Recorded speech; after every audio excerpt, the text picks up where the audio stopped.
พระมาจโลกาทิปติสัมปติการอัญชลีอันทิวรังอาญาจะถามสันติทัสสัตตาปาราชักขาชาติกาเทเสตุธรรมังอนุกรรมปิมังปะชัง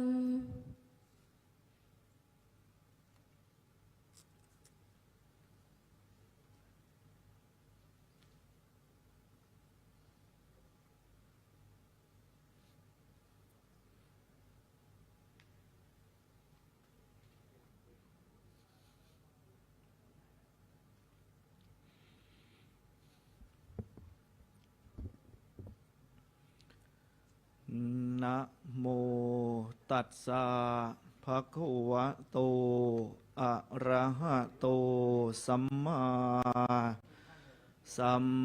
พุทธัสสะนะโมตัสสะภะคะวะโตอะระหะโตสัมมาสัมพุทธัสสะ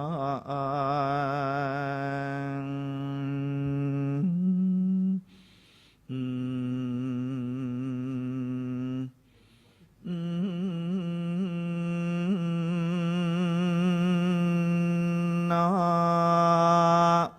โม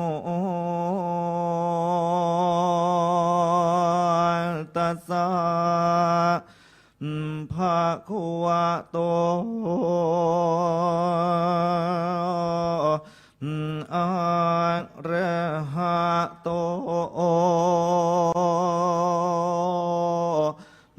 สัมมา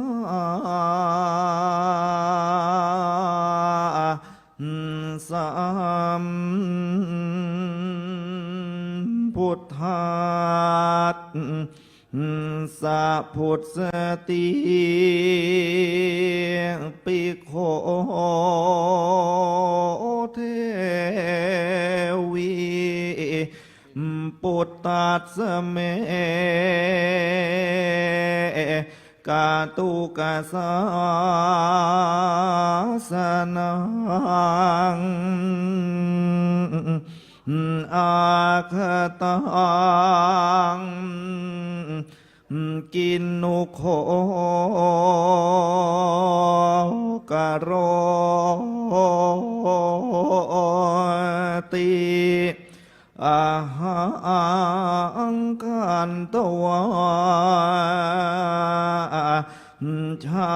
นิสามิติปฏิชันโยเคนะอาคันตวาสิริสยนะขับพัทวาเร ทิตาเต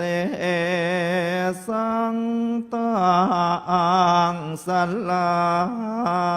ปังสุตวากาลูนังปาริเทวังปาริเทวี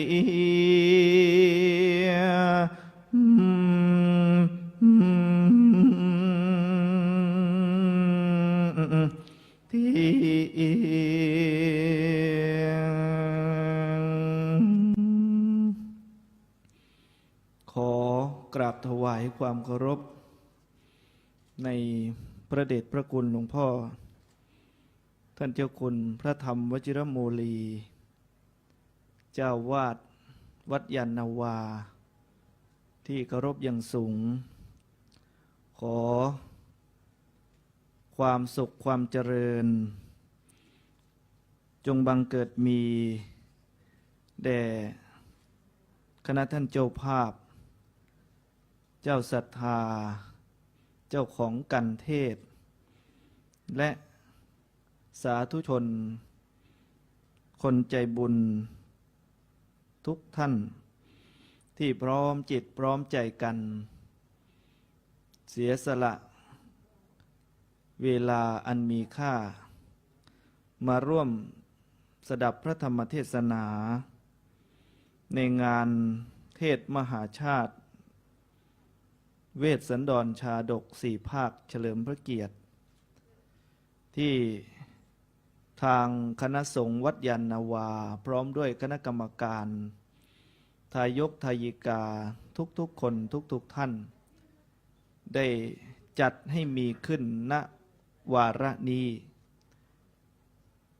ในปีมหามงคลเฉลิมพระชนมพรรษา ในสมเด็จพระวชิรเกล้าเจ้าอยู่หัวผู้ทรงพระคุณอันประเสริฐ ในทางวัดยานนาวาของเราก็ได้จัดให้มีขึ้นเป็นประจำทุกปี และโอกาสนี้อาตมาภาพก็ได้รับเมตตาในพระเดชพระคุณหลวงพ่อเจ้าวาดและคณะสงฆ์วัดยานนาวาได้มาฉลองศรัทธาคณะท่านเจ้าภาพอีกวาระหนึ่ง ก่อนอื่นก็ต้องขออนุโมทนาต่อบรรดาคณะท่านเจ้าภาพเจ้าของขันกันเทศกันทานกันที่3นี้ โดยมีท่านพระครูสถิตวิสุทธิญาณผู้ช่วยเจ้าวาดวัดยานนาวาพระครูบดีกาเรวัตยาโนสถาบันแม่ชีวัดยานนาวาโดยแม่ชีสุวรรณากิจพ่อค้าหัวหน้าสถาบันและคณะของคุณโยมสุจัญญาพาพักพาณิชย์คุณโยมสุชาดาจิราธิวัฒน์คุณโยมวิไลปิ่นชุมพลแสงดร.ศรีนวลคำดีและครอบครัวคณะของคุณมยุรีนวรัตโนภาสคุณเยาวมานวัชระเรืองศรีกลุ่มพนักงานชั้น1อาคารมหาเจษฎาบดินทร์ห้องพระบรมสารีริกธาตุคณะของคุณพัชรีลินวัฒนาและกัลยาณมิตรคณะของสมาคมส่งเสริมความเจริญของพระพุทธศาสนาคณะคุณบุญเกียรติโชควัฒนาคุณบุญวิไลจรีชัยโยธินคุณสิทธิโชคฐานวาทิกคุณนันทวันเหล่าสินชัยคุณกิรณาเนื่องจำนงคุณสุภาพร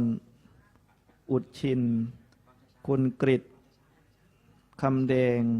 คุณกฤษตินคำแดงคุณวารุณีปิยจินดาคุณสุภกรประทีปประเสนคุณสัญชัยจงวิสารคุณบวรรุ่งเรืองนวรัตน์คุณสมจิตครองมงคลกุลสาธุโมทนาท่านคุณปิยะเบญญาสารคุณอุสนาตันเรืองศรี คุณอธิพรบำรุงศรีคุณพันวดีลิ่มพานิชคุณกิจจาชลาวานิชคุณน้ำทิพย์คล้ายศิลป์คุณอัญชลีทิพย์จำรูนและคุณสุภัตราศรีเลขา นี่ขนาดชื่อเจ้าภาพนะโยมนะ ยังไม่ได้ไปถึงไหนจะหมดเวลาแล้ว เพราะว่าคณะศรัทธาวัดยานนาวาของเรานี่มั่นคงหนักแน่น ไม่โอนเอ็นหวั่นไหว ตั้งมั่นดีแล้วศรัทธาสาธุปฏิทิตาโมทนาทุกท่าน เมื่อสักครู่ญาติโยมได้สดับรับฟังมหาชาติในการทศพรและการหิมพานต์การทศพรรับพรจากพระอินทร์ไปแล้ว ต่อไปนี้ก็จะได้ให้โยมนั้นได้รับพรจากพระในเบื้องต้น สาธุชนทุกท่านก็จะได้โมทนา มีความสุขความสวยความรวยความดีทุกคนทุกท่านณวาระนี้เอารับพรนะโยมนะจันเริญพรเมื่อตอนพบกันขอให้ทุกท่านในที่นี้นอจงโศกเปรมปรีมแน่และหารสามแนรำรวยทรัพย์นับแบบกันนามแม่โรคามแน่อย่าแผ่วพานให้มีน้องเงินนั่งทางแน่เป็นเศรษฐีถูกรถเตอรี่แน่รวยหลายล้านนะคนใช้หลายคนนะบุญดลแน่บันดาลรถนายยนต์นะยวดยาสำราญอุรานะมีเรือนหลายหลังโอนะโอตังเป็นตึกแน่รวยพิลึกแง่สมนึกสมนาเพื่อนบ้านนับมาถือนกขึ้นชื่อเลือชาเรียกคุณนายคนนั้นนะเพราะว่ารำรวยโอกาสนฟังธรรมซึ่งเป็นคำสอนองค์พระชินนวรท่านตรัสว่าเป็นการบรรเทาความเมากามาเนญาติโยมทวนนาจงตั้งแน่ใจฟังตรัสว่าตุลางอสุจิงเนปูเตียงเกิดเป็นชายหญิงเนจงดูเรือนร่างมันไม่สะอาดล้วนแต่เปื่อยพังสลับพอนายแม่นางเหมือนกันแน่ทุกแง่คนละพระโมโหพาลานีดอกนาจึงลองฟ้าโอกังวลแน่พระวงว่าจะเอามักโพลเนยจากสังขารที่ไม่ท่านทนแต่ว่าเมที่ชนท่านหมายอะไรจะอุปประมาณิสังขารเราก็เหมือนเนกับบ้านเรือนยามเมื่อโถกไฟไหม้ไฟเกิดไฟแค่มีไฟเจ็บไฟตายจงรีบขนย้ายสมบัติแนบ เสบียงมันสร้างกุศลเสียเมื่อยังหนุ่มสาวอย่ามัวหลงเมาในรูปรสกลิ่นเสียงเมื่อยังมีแรงคุณโยมจงรีบลำเลียงสะสมเสบียงเรื่องบนแนบเรื่องทานอย่ารอจนแก่ประเดี๋ยวจะแย่กันใหญ่เพราะเหตุว่าไฟนี้และโยมชานมันแน่ผ่านพราวเราอยู่ทุกวันถ้าคนไม่ทันจะต้องเสียหนทางแน่ถึงความสวยที่เคยเป็นทรัพย์ก็เพียงสำหรับไว้ห่างคู่เคียงข้างพอสิ้นแลกความสวยเสน่ห์เราก็สร้างหากคุณโยมไม่สร้างคุณงามความดีจะต้องระทวยเสียเมื่อสวยเราสมคนเคยนิยมก็จะนายหน้านี้โนจะหันแน่เข้าพึ่งซึ่งคุณความดีก็หรือมันก็ไม่มีเพราะไม่เคยทำมา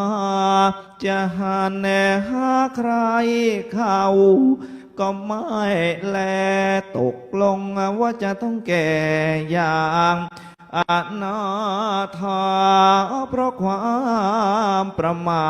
ทนี่อาจตมาที่สดแนบชราเขาก็จะมาใส่ลงแต่พอดับจิตนะลงไปนิจจังแต่พอดับจิตนะลงไปนิจจังพุทธังธรรมังอีกทาง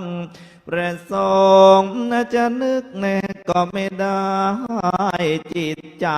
มันเลอะลองพอสิ้นลมลงเสมือนดังว่าวขาดลอยสุดแต่เวรบาปนะจะตามสาบสารโอนนี่และถ้าคุณโยมที่ฟังถอยพระเทศให้ฟังอย่าทำเป็นนางใจลอยพระเทศให้ฟังอย่าทำเป็นนางใจลอยพระเทศให้ฟังโยมอย่าทำเป็นนางใจลอยมีปลิกมีย่อยเชิญย่อนกันเข้ามาเชิญลำเลียงนะแสมเบียงบุญสั่งสมทุนติดกันเทศกันเถิดนาเชิญญาติโยมนะโท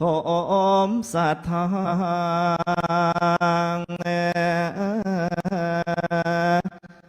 เดินมาบูชาคนละบาทสักคนละใบคุณโยมยิ่งจ้าคุณโยมชายจ๋าเชิญและเธอเชิญจะมาติดกันไว้10-20นะเชิญหยิบลุกมาใส่กุศลหนุนจะได้ไปอยู่เมืองนะวิมาน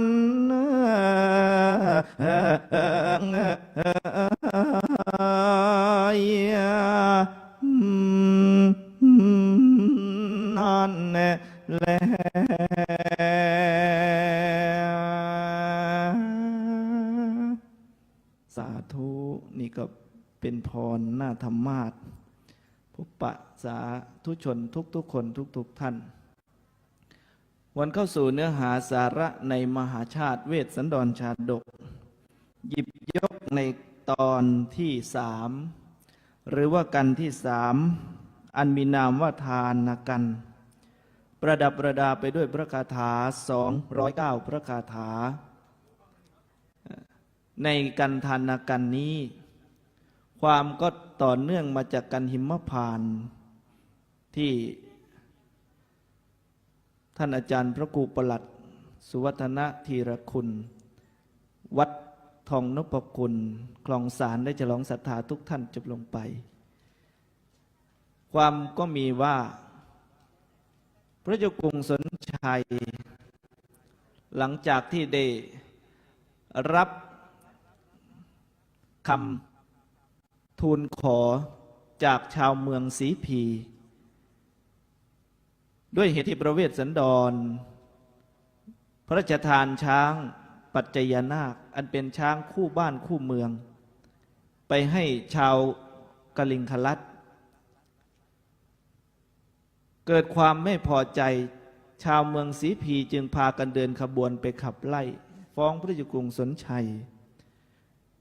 ยื่นคำขาด2ประการคือ1ให้เนรเทศพระเวสสันดรออกจากพระนครศรีพีภายในวันรุ่งพรุ่งนี้2ให้ประหารชีวิตเสียด้วยทันจันทร์แต่พระเจ้ากรุงสนชัยผู้เป็นพ่อจะฆ่าลูกก็ใช่ที่จะไม่ทำอะไรเลยก็ไม่ได้น้ำกำลังหน้าสิวหน้าขวานน้ำกำลังเชี่ยวถ้าเอาเรือไปขวางเห็นทีจะอับปางแน่เพราะฉะนั้น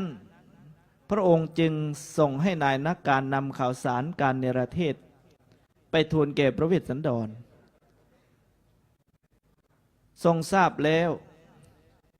ด้วยน้ำพระทัยเปี่ยมด้วยพระมหากรุณาก็ไม่ทรงวิปโยคโศกสันเป็นอย่างใดความเนรเทศพระเวสสันดรออกจากพระนครศรีพีล่วงถึงสมเด็จพระนางผุดสดีพันปีหลวงทรงทราบข่าวการเนรเทศพระราชโอรสจึงเสด็จไปปลอบพระเวสสันดรด้วยความรักความห่วงใยของผู้เป็นแม่ที่มีต่อลูกไม่อยากให้ลูกนั้นตกทุกข์ได้ยากลำบากกายลำบากใจลูกทุกข์มากเพียงใดผู้เป็นแม่ทุกข์กว่า100 เท่าพันทวีโศกโศกีอะไรลักรับคำว่าจะไปทูลขออภัยโทษจากพระเจ้ากรุงสนชัยทูลว่าพระพุทธเจ้าข้าอันเสนาน้อยใหญ่ยากที่จะตรองเห็นใจว่าตรงจริงมีบุญเขาก็จะวิ่งเข้ามาเป็นข้าพึ่งพระเดชพระกรุณาให้ใช้สอยเฝ้าป้อยอสอพอพลอยทุกเช้าค่ำยามเมื่อเพรียงพล้ำเขาก็จะช่วยกันกระนำซ้อมซักหังโสนิขีณปัตโตวะเปรียบดังราชหงส์ปีกหักตกปลักหนองกาเกมันก็จะเซ่ซองเข้าสาวไส้ทูลเหตุผลว่าเสนาที่เข้ามาพึ่งพระราชโพธิสมภารนี้ยามดีมันก็จะยกเมื่อเราต่ำตกมันก็จะย่อยยับเย้ยหยันเหตุไฉนจะไล่ลูกไปจากอกได้ไม่ตรองเห็นใจพระราชโอรสหน่อยแต่พระเจ้ากรุงสนชัยความเป็นกษัตริย์ตรัสแล้วไม่คืนคำเราเป็นกษัตริย์เมื่อตรัสออกไปแล้วหากลับคำได้เพราะฉะนั้นจำใจจำจากกันยามเป็นได้เห็นน้ำใจจากกันยามตายได้เห็นน้ำตาจากกันวันนี้ไม่ตายวันหน้าก็ต้องมีโอกาสได้พบกันใหม่เพราะฉะนั้นพระเวสสันดรพระนางมัตสีชาลีกันหาก่อนจะเสด็จออกจากพระนครก็จึงได้ บำเพ็ญสัตตสดกมหาทาน เรียกว่าทานสิ่งละ700เป็นมหาทานครั้งสุดท้าย ก่อนแต่จะเสด็จออกจากพระนครไปบำเพ็ญพระบารมีอยู่ที่เขาวงกฏสัตตสดกมหาทานเป็นประการใด ก็จะได้ฉลองศรัทธาคณะท่านเจ้าภาพและสาธุชนญาติโยมทุกคนทุกท่าน เป็นไปในทำนองประจำกันทานนักกันสืบต่อไปณกาลบัดนี้ตะโตระตยาวิปัสสเนขันอรุงรังสีที่ภากรปางมือประเวทสันโดรบรราชนาธานะฮาตวาทาวเธอสะทรงสุคนทรสรวยหรือเอินเชิญนาซาพนักงานเชิญผ่านพระจีประจงถวายคุณจิตวาเสด็จเข้าที่สวยสบายประเทศไทยแล้วพระพักเธอพองแผ้วเพื่อจะบำเพ็ญประโพธิญาณเสด็จออกยังโรงทานทองสนามอำมาตย์มอบตามตำแหน่งอยู่เสียพระอังจึงเผยพระโอษฐ์โปรดพระพาทสั่งสหชาตโยธานให้เบิกเงินตราอาภรณ์เครื่องประดับสำหรับแต่งแล้วสั่งวิเศษจัดแจงเครื่องกระยานของข่าวหวานสำหรับจะพระราชทานคนเข็นใจจนชั้นสุราเมรัยไม่ควรจะให้เป็นทานโซนดานางเท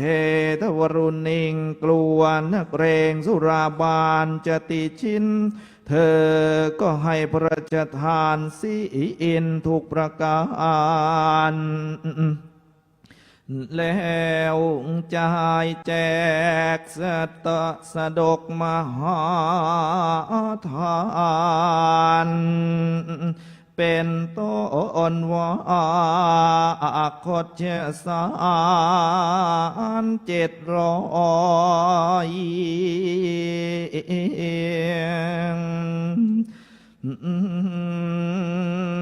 สัพพาลังกาและผู้สีเตประดับภารณาผู้ห้อยหูดูเฉิดชายดารารายรัตตะคนทองตาข่ายกลองปกแรพองหัตถีข้ามานิเยพีมีนายหัดท้าจานขึ้นขี่ประจำคอเมื่อถือขอกระดามสุวรรณโคดเจสานแต่ตัวนั้นเรียวแรงร้ายคำร้อนมาตั้งแค่เกิดในป่าต้นหางปกสนสมตระกูลหัตถีสัตตะอัตสเตทัตตวา มีจ่ายแจกอัดสดราชภาชีเลือกที่ตัวดีเรื่องนรงองค์อาจสินทเวสีขพาเนเกิดแต่งชาติสิ้นทบควบขีดติดตลบตะลุยลายอยู่ปืนไฟไม่ถอยถอดล้างตัวก็พยศอย่างย่ำซ้ำรอยอยู่กับที่ล้วนแต่ชาติพาทีระวางในเครื่องอ่านสายประภายพร้อมยอมจันเริญตาข้ามนิเยพีมีนายมาเถือไม้แสทุกคนหมดสัตตังรัฐทาสเตทัตตวาหิจายแจกราชรถนันบันจองพร้อมไปด้วยดุมกำกองอลงกรงอนแอกแปรกบัลลังก์สุวรรณฉลุมฉลากเป็นชานช่อยสภาลังการาผู้สีเตประดับด้วยเพชรพลอยย้อยระยับสลับสีเทียมด้วยสินทภาชีทั้งคู่นายสารทีถือธนูดูสง่าตากลอกกลมเนราชรถนั้นนางแสนมนางแสงเงียมอยู่คนท่านนั้นก็ทัดเทียมประทุมทองวิมุลและพักก็พุดพองและอ่องนวลดูหน้าเชยชวนยวนวิญญานิกขารัตชูหิงอลังกตาประดับเครื่องอาภรณ์พรายพันดังสุรางนางสวรรค์ชั้นฟ้าสัตตังเทนุสเตทัตตวาให้จ่ายแจกโคนมอีก700มิได้ขาดทั้งทาทาสีก็สิ้นเสร็จฝ่ายพระเวทสันดรให้ป่ารองพระนครในขอบเขตคันธสีมาเมืองอย่าจกกันเนืองเข้ามารับพระราชทานบางก็ส่องสาธุการอนุโมทนาบางก็โศกาปรึกษาการว่าชาวเรานับวันจะอดอยากด้วยพระทูลกระหม่อมจะพลัดพรากจากไปแล้วดังดวงเดือนประทีปแก้วจะลวงลับ เราคนจนก็จะอาภัพอเปภาคแสนกันดารเจดายรับพระราชทานก็แต่ในวันนี้บางก็ร้องไห้อยู่อึงมีหน้าเว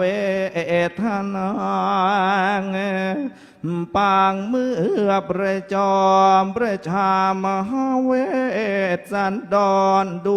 วงดีลกเธอย่อยกสัตตะสะดกมาทานแล้วประไทยเธอก็พองแผ้วชื่นบาน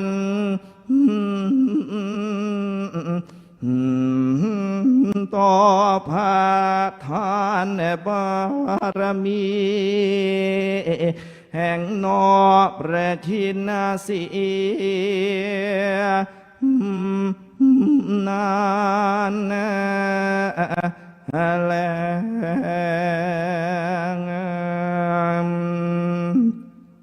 ภิกขเวดูกระทรงผู้ทรงศิลวิเศษปรางมือสมเด็จอรุญญเดชเวทสันดรบวรราชนาถา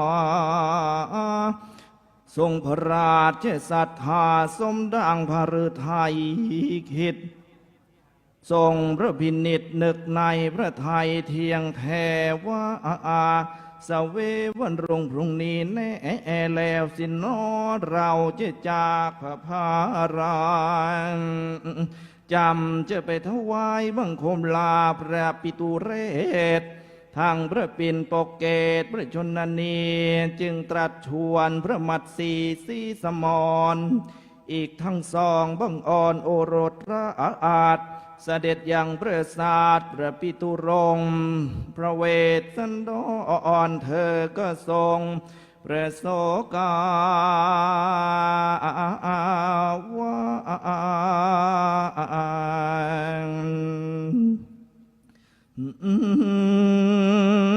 พระพุทธเจ้าข้าไม่ทรงพระกรุณาโปรดกล้าเอากระหม่อมฉันคนโทษต้องนิแรเทศเป็นเหตุด้วยธรรมทานการกุศลเย่แก่จินรางกล้าเอากระหม่อมฉันเห็นว่านรชนชาติหญิงชายยังหมกมุ่นวุ่นวายด้วยกิเลสอย่ามาสาทนังขัดฉันตียอมไปทนทเวทอยู่ในคุมขางสุดสังเกตอย่าเชื่อมาโนกล้าเอากระหม่อมสังเวทหฤทัยนักจึงสละของที่รักออกทำทานว่าอังจะเป็นสะพานข้ามแดนด้านกิเลสโอ้พระปิ่นปกเกตมีปราณีมาชื่อคำชาวบุรีเขายุยองไม่ทรงประกรุณาลูกจะขอถวายบังคมลาฝ่าพระบาทแล้วขอประทูลกระหม่อมแก้วจงเจริญประชนมาพันษา ครอบครองคันธสีมากระเสมสีลูกขอฝากพระชนนั้นนี้ของลูกด้วยนับวันแต่ว่าลูกจะมวยไม่คืนวางจะเตรเสสร้างไปในไพรสารกว่าจะเสียพระชนมาร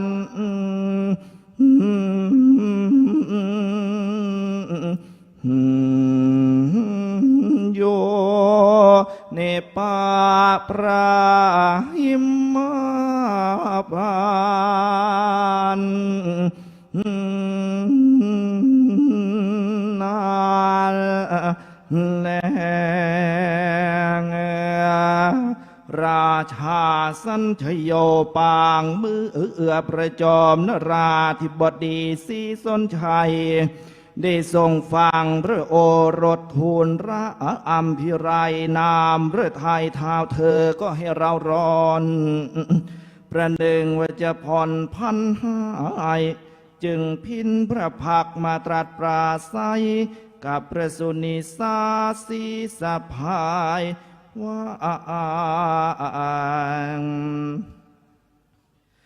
มัดสี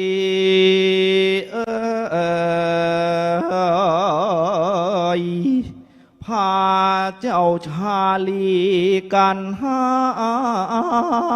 มาใหญ่จะไปด้วยผัวหรือพระลูกรักอานิจจนิจจา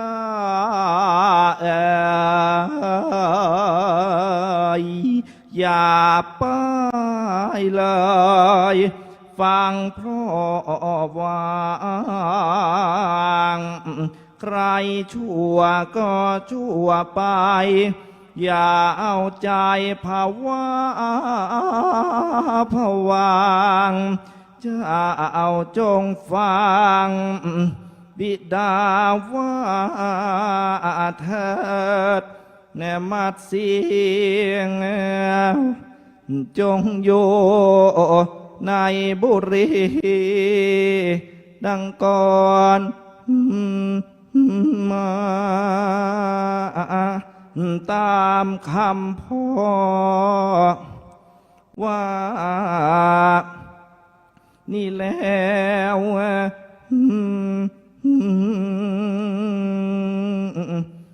เถิด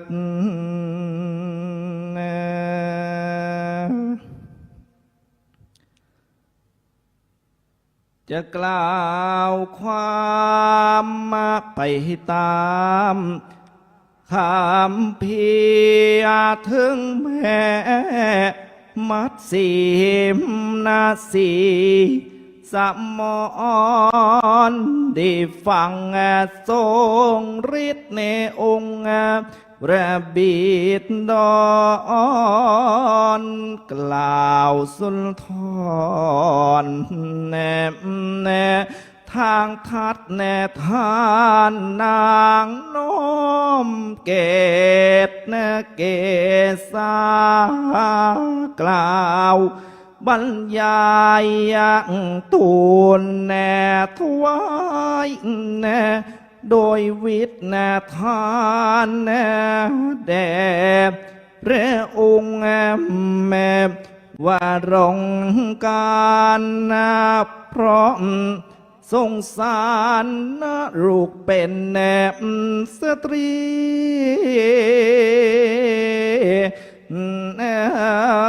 แต่จนแนบปัญญาด้วยข้าพระบาทเป็นห่วงพระราชจะสามีจะไม่ไปก็ชายาที่ จะอยู่นาบุรีก็ดูในกระไรฟูงชนเขาว่าจะชวนแน่กันส่วนแสมัดสีไม่รู้โนจะแลแลดูหน้าใครเขาจะคอนแน่เขาว่าจะเคาะจะพากันย่อมแน่ใหญ่พายว่าลูกนี่สายใจไม่สัตว์จริงแน่ยามผู้ว่าสุขแน่สิสุขด้วยเอายามเรือนนะสำรวยมาแต่งตัวพริ้งแน่โอยามผัวทุกสิทำท่าจะทิ้งดูราเอากับยิงแนมที่เสเพอันหนึ่งกลัวตัวหม่อมฉันจะเป็นไม้สำหรับแน่ผู้ชายแม่จะสวนแสจะผ่านเกี่ยวผ่านแน่โอรานเกเรนาไปตามเหลี่ยมเล่ของลมนะเกียงนะเฮ้ยังพระนางมัตสีไม่ยอมอยู่ในเวียงวังทูลเหตุผลจะตามเสด็จพระสวามีคือพระเวสสันดรไปด้วย เมื่อพระเจ้ากรุงสนชัยทัดทานพระนางมัตสีไม่ได้ก็จึงหันมาหาพระหลานเจ้าทั้งสองกันหาชาลีมัตสีก็ไม่ยอมอนุญาตให้อยู่ในเวียงวังจะเอาไปด้วยทูลเหตุผลกระหม่อมเจ้าขาในป่าใหญ่ถึงมากด้วยภัยน้องไม่ถอยหนีถึงตกนรกดงอเวจีถ้าแม้นมีเจ้าพี่แล้วไม่หวั่นเลยโลกเรื่องลือขึ้นชื่อแล้วว่าผัวจะดีจะชั่วนะพระคุณเจ้าเอ๋ยสุดแต่กรรมจะตามมาเกยจะไม่ขอห่างเฉยกับองค์ราชาจะขอร่วมยากจะไม่ยอมถอยหลังแม้สวรรค์ในวังน้องก็ไม่ปรารถนาจะขอรองบาทองค์พระพัสดาไปจนกว่าชีวาจะสิ้นบุญแม้นปิ่นเกตไม่เมตตาชีวาข้าก็เห็นจะสูญจะก่อกองเพลิงให้เริงจำรูนจะขอสิ้นบุญอยู่บนเชิงตะกอนจะไม่อยู่ทนสู้อายให้ชนหญิงชายเข้าพากันค่อนว่ายามมีสุขเสียร่วมฟูกร่วมหมอนพยามทุกร้อนก็จะมาเปลี่ยนหัวใจมัตสีไม่ใช่คนเช่นนั้นอีกอย่างทูลเหตุผลกับพระเจ้ากรุงสนชัยบอกว่าถ้าหม่อมฉันไม่ไปกับพระเวสสันดรขืนอยู่ในเวียงวังก็จะเป็นขี้ปากของคนเขาก็จะพากันเยาะเย้ยหยันว่าหม่อมฉันนี่เป็นไม้ความเป็นไม้ในอกไม่ไส้ขมตรอมตรมเป็นประการใดเขาบอกว่าในการทานการนี้มีแลที่นิยมฟังก็คือแลแม่ไม้เพราะฉะนั้นใครฟังแลแม่ไม้ในการนี้โยมไหนใครที่เป็นไม้ยกมือให้พระเห็นหน่อยสิโยมในตอนนี้อันนี้ไม่ใช่อะไรเขาบอกว่าฟังแหล่แม่ไม้ติดกันเทศสักคนละทีใครที่เป็นไม้ในชาตินี้ชาติหน้าจะไม่มีโอกาสเป็นไม้อีกเลยใครฟังแหล่แม่ไม้ในกันนี้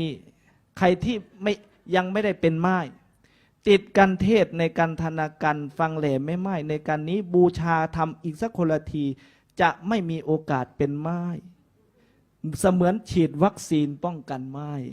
เนี่ยท่านว่าอย่างนั้นนะโยมนะเพราะฉะนั้นเพื่อไม่ให้เสียเวลาเดี๋ยวจะล่วงเลยไปก็จะได้ฉลองศรัทธาสักเล็กน้อยนะแหล่แม่ไม้เป็นยังไงฟังจะสาทุกเนยกเนบ บรรยายนะถึงเรื่องแม่ไม้หลายอย่างมี แม่ไม้ผัวตายบางรายผัว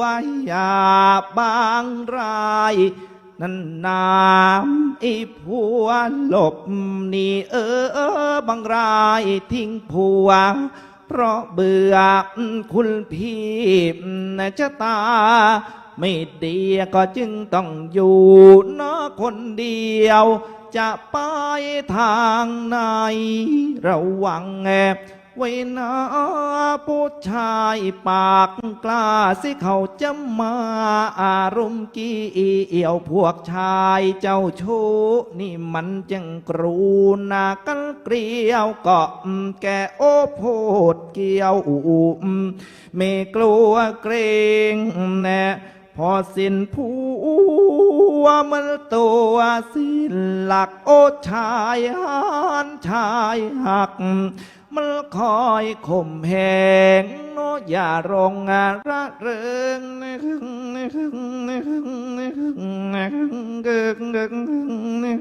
น่ไปหนีเจิงนักเลงน่าจะต้องเทงแต่งแน่ลำบากตัวถ้าทำตัวดีเขาดูว่าถูกเนาะเราไม่ได้ทำมาตัวเลวลายเสมือนเรือนรั่วเอารั่วแล้วจะล้มจมก้นจัวนี่สองผัวสามผัวไม่ได้พึ่งพามแน่พอตกเป็นไม้หญิงชายแลมองมันจูจีคอยจ้องทำคนว่าคนปากบอลละสิมันจะคอนนินทานะต่างๆนันนาทำให้ช้ำสวงในแต่พอพวกตายพูดกันเป็นตับล้วนเป็นแน่คำหยาบพระก็ว่ามีได้บังว่ายักลมหรือคมลายเนผัวตัวโนจึงตายแม่เสนียดตอนที่ผัวทิ้งว่าพวงทอแม่ปากจัดโอดดามจอมแม่วันลอยหลผัวโคงรำคาญบับไอคนละก็ผัวจุงในเกรจรและนี่จากแง่จร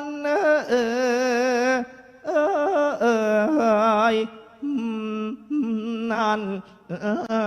แหละนี่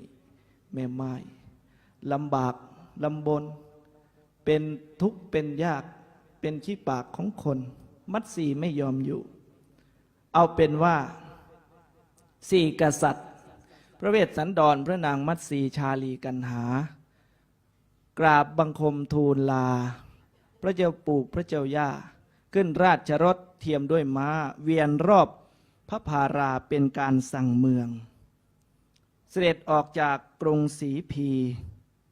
ได้ไม่นานจัตตาโรพระมนายังมีพราหมณ์ชราสี่คนวิ่งเร่อตามมาร้องทูลขออัศวราม้ามรกตเท้าเธอก็เปลื้องปลดจากราชรถให้เป็นทานงอนแอก็บันดาลไม่ตกลงฝ่ายเทพเจ้าสี่พระองค์ทรงกำลังเรรมิตเป็นละมั่งทองเข้ารองรับแอกแบกรถไว้สาธุจ้าสาธุโมทนายังมีพราหมณ์เข็นใจผู้หนึ่งครั้นมาถึงก็ทูลขอรถเท้าเธอก็เปลื้องปลดมอบหมดทุกสิ่งของเทพเจ้าละมั่งทองก็อันตรธานนอบพระพิชิตมารจึงตรัสว่าดูกราเจ้ามัดสีง พี่นี้จะอุ้มบุตราพ่อชาลีแน่เจ้าจงอมบทรีแก้วกันหางลาหูกาฝ่ายจะเบากว่าพ่อชาลีกษัตริย์ทั้งสี่ก็ทรงสมนัสสางพาการเสด็จดำเนินมาตามสะทนมาเรคานานแล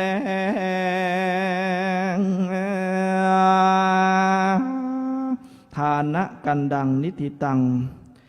กันทานากันประดับประดาด้วยพระคาถา209พระคาถาเทศนาก็จบแน่ครบแน่จำนวนเวลาแน่ก็จวนแน่แล้วยอมจะขอขันลายไปจากศาลาอาคันแน่เจษดาบดินแล้วนามคุณยอมนอฟังเท่านั้นตัวฉันจะลาแน่ฟังเท่านั้นตัวฉันจะลาเพราะนี่เที่ยง6 นาทีกว่าแน่แล้วยอมฉันจะเทศต่อไปข้างหน้ายังมีอีกหลายการฟังเท่านั้นแล้วเถิดนะเมื่อก่อนจะไกลหัวใจร้อนเมื่อก่อนจะไกลหัวใจร้อนดดพระเวทสันดอนจะจากแม่พุทธแนสันดีกลับหน้ามาสั่งกับล้างมาลาเหมือนอาจแน่ต้องมาจะลายอมวันนี้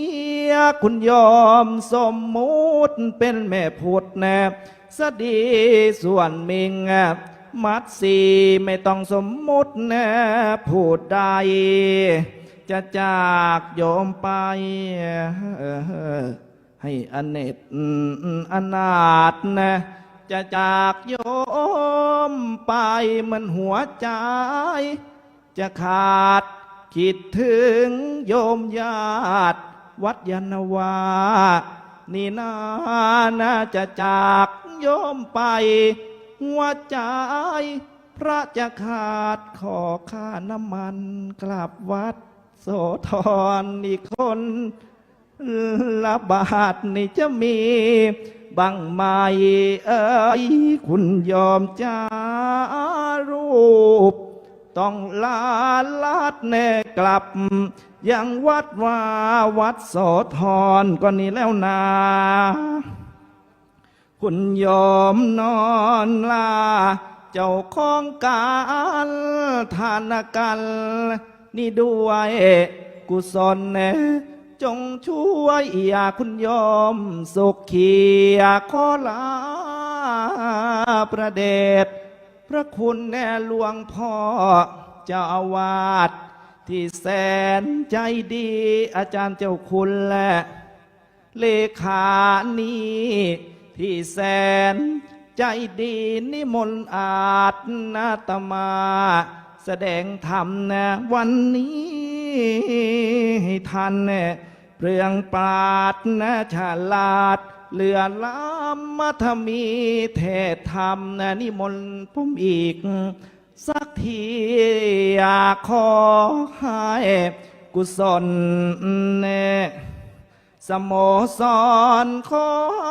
อยากคุณโยมสุขขอบแน่เสโมสรผลบุญแน่ สะท้อ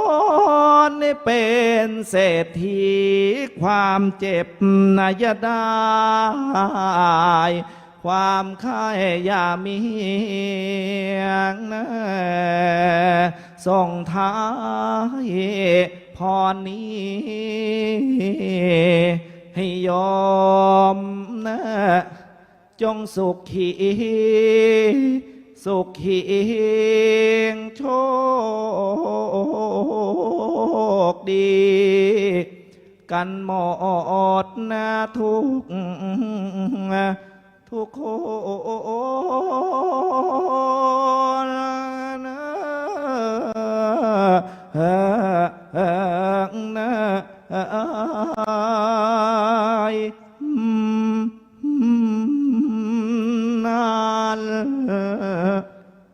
จบรัตนัตยานุภาเวนะรัตนัตยเตชะสาขอเดชะคุณพระพุทธรัตน์กรรมจัดทุกข์เจริญสุขสิริศักดิ์มีหลักฐานขอเดชะคุณพระธรรมรัตน์กรรมจัดพานเกษมสารผุดผ่องพ้นผองภัยขอเดชะคุณพระสังฆรัตน์กรรมจัดโรคให้สร้างโศกสืบชนจนเกินไขขอเดชะคุณพระไตรรัตน์ดังชัดชัยให้ทุกท่านเจริญวัยเจริญสีทวีสุขทุกประการเทศนาบรรหารรับประทานแสดงพระสัทธรรมเทศนามหาเวทสันตรชาดกหยิบยกในกันที่3ทานกัน209พระคาถาสมสมัยได้เวลาขอยุติพระธรรมเทศนาลงคงไว้แต่เพียงเท่านี้เอวังก็มีด้วยประการฉะนี้